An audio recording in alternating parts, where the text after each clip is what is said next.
وزیر اعظم اور army chief general سید آصم منیر کی مشترکہ کوششیں رنگ ڈالنے لگیں۔ عالمی بینک کا پاکستان کے لیے 10 سالہ کنٹری پارٹنرشپ فریم ورک کے تحت $20 ارب دینے کا وعدہ۔ 24 میں سے 19 ڈائریکٹرز نے پاکستان کے حق میں ووٹ دیا۔ فریم ورک کے مطابق 3/4 حصہ انٹرنیشنل ڈیولپمنٹ ایسوسی ایشن کے ذریعے ملے گا، باقی رقم international bank for reconstruction and development کے تحت دی جائے گی۔ مخصوص اہداف میں ٹیکس ریونیو کو GDP کے 15% سے زائد کرنا، قابل تجدید توانائی کی صلاحیت میں 10 گیگا واٹ کا اضافہ، 12 ملین طلباء کو معیاری تعلیم اور 50 ملین افراد کو صحت کی سہولیات فراہم کرنا شامل ہیں۔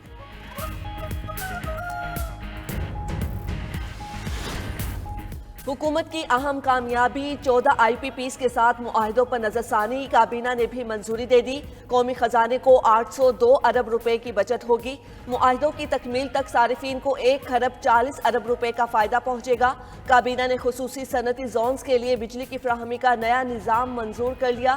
صنعتی زونز میں بجلی تقسیم کار کمپنیز کے افسروں کی مداخلت ختم۔ کنیکشن بل اور دیگر معاملات 1 پوائنٹ پر ہوں گے۔ وزیر اعظم شہباز شریف بجلی کی قیمتوں میں کمی کے لیے پر امید، کہا کیپیسٹی چارجز سے متعلق دیگر کمپنیز کے ساتھ بھی بات چیت رہی ہے، اچھے نتائج آئیں گے۔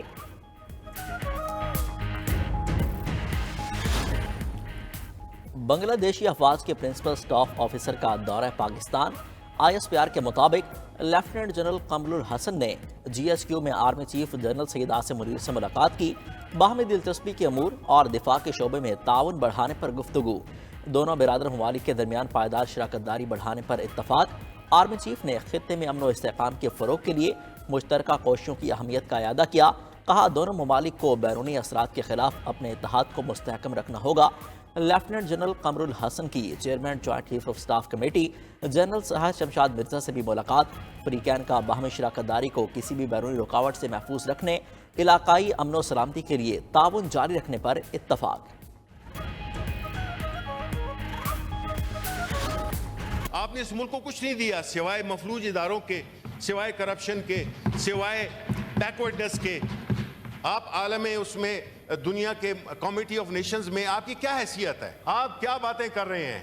آپ اڑان کبھی پروگرام کرتے ہیں، کبھی کرتے ہیں، کون سا پروگرام کرتے ہیں؟ ہمیں نہیں سمجھ کہ آپ ملک کو کس طرف لے جا رہے ہیں۔ یہ کہتے ہیں کہ ملک میں FDI نہیں آ رہی، تو جناب شبلی صاحب سن لیجئے، چین سے $3 ارب کی سرمایہ کاری پاکستان میں آ چکی ہے۔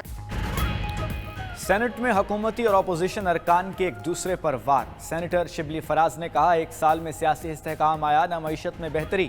بتائیں ملک میں کتنی براہ راست سرمایہ کاری آئی؟ صرف غیر جمہوریت فیصلوں کا ٹرینڈ سیٹ کیا گیا۔ توشہ خانہ اور سائفر کیس میں منہ کی کھائی۔ انتقام میں اتنے اندھے ہو گئے کہ سیرت النبی صلی اللہ علیہ وآلہ وسلم پر بننے والی یونیورسٹی کو متنازع بنا دیا۔ وفاقی وزیر احسن اقبال نے جواب دیا، شبلی صاحب چین سے $3 ارب کی سرمایہ کاری آ چکی ہے۔ چوری اور ڈاکے چھپانے کے لیے اسلامی ٹچ نہیں چلے گا۔ مسئلہ القادر ٹرسٹ کا نہیں، 190 ملین پاؤنڈ کا ہے جو قومی خزانے کے بجائے دوست کے اکاؤنٹ میں گیا۔ وزیر قانون اعظم نذیر طارڑ نے کہا شہزاد اکبر نے برطانیہ میں نواز شریف کے بیٹے کے خلاف انکوائری کروائی۔ NCA نے نواز شریف کے بیٹے کو کلیئر کیا، یہ لوگ خود اس میں پھنس گئے۔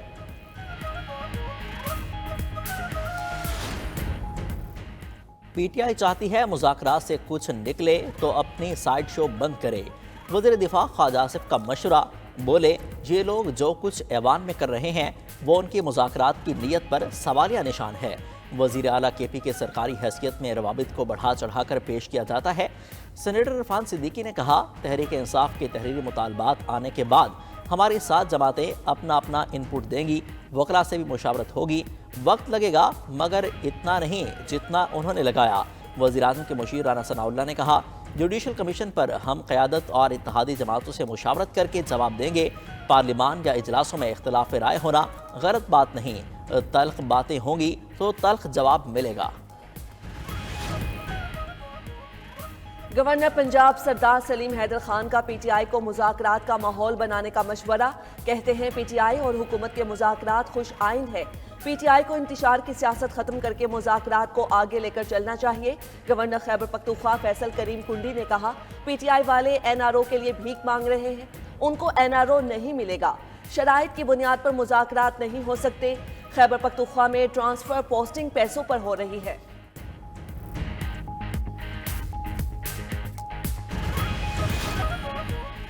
امریکی نومنتخب صدر کے خلاف 2020 میں انتخابی مداخلت کی تحقیقات، محکمہ انصاف نے 137 صفحات پر مشتمل تحقیقاتی رپورٹ جاری کر دی۔ ٹرمپ نے 2020 میں انتخابی شکست کو الٹنے کے لیے عہدیداروں پر دباؤ ڈالا، گواہوں، عدالتوں اور محکمہ انصاف کے ملازمین کے خلاف مہم شروع کی۔ الزامات ثابت کرنے اور سزا دلانے کے لیے کافی ثبوت موجود تھے۔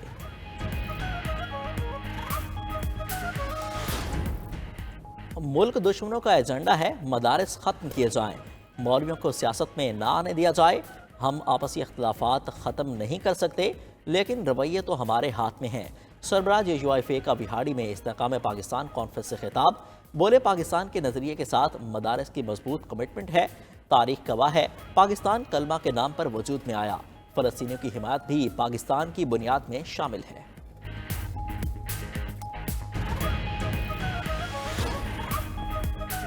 سپریم کورٹ کے آئینی بینچ میں ملٹری کورٹ سے متعلق کیس کی سماعت آج پھر ہوگی۔ گزشتہ روز سماعت کے دوران جسٹس حسن اظہر رضوی نے پوچھا، کیا 9 مئی کے واقعات میں کسی فوجی افسر کے ملوث ہونے پر ٹرائل ہوا؟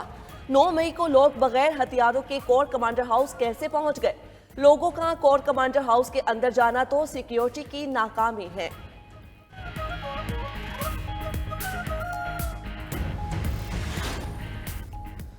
قومی ایئر لائن کا فرانس کے لیے پروازوں کے آغاز کا اہمکانہ اشتہار، وزیر اعظم شہباز شریف نے تحقیقات کا حکم دے دیا۔ سینٹ میں وقفہ سوالات میں نائب وزیر اعظم اسحاق ڈار نے بتایا، آئیفل ٹاور کے قریب جہاز کے ساتھ VR کمنگ کا غلط تاثر دیا گیا۔ اس اہمکانہ عمل کی تحقیقات ہو رہی ہیں۔ شہری رحمان کا کہنا تھا، قومی ایئر لائن کی پیرس واپسی کے اشتہار سے جگ ہسائی ہوئی۔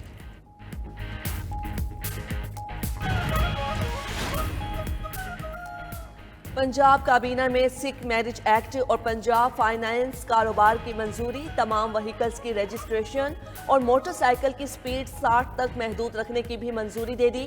وزیر اطلاعات عظمہ بخاری نے کہا، 2 سے 3 دن میں 28 الیکٹرک بسیں لاہور پہنچ جائیں گی۔ کابینہ نے ڈائلسس فنڈ 7 لاکھ سے بڑھا کر 10 لاکھ کر دیا ہے۔ سونے کے کان کی تصدیق ہو چکی ہے، 1 ماہ میں خوشخبری بھی دیں گے۔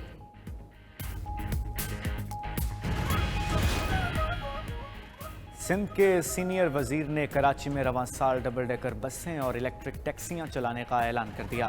شرجیل میمن کا کہنا ہے کہ یلو لائن BRT پر تیزی سے کام جاری ہے۔ جام صادق پل رواں سال دسمبر میں مکمل ہونا ہے، مگر ہماری کوشش ہے وہ 6 سے 7 ماہ قبل اپریل میں مکمل ہو جائے۔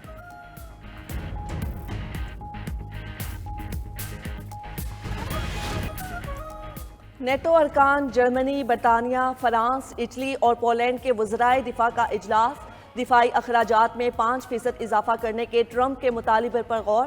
مشترکہ بیان میں کہا گیا، اپنے وسائل سے ٹرمپ کا مطالبہ پورا کرنا ممکن نہیں ہوگا۔ نیٹو کا کوئی رکن دفاعی اخراجات میں 5% اضافہ نہیں کر سکتا۔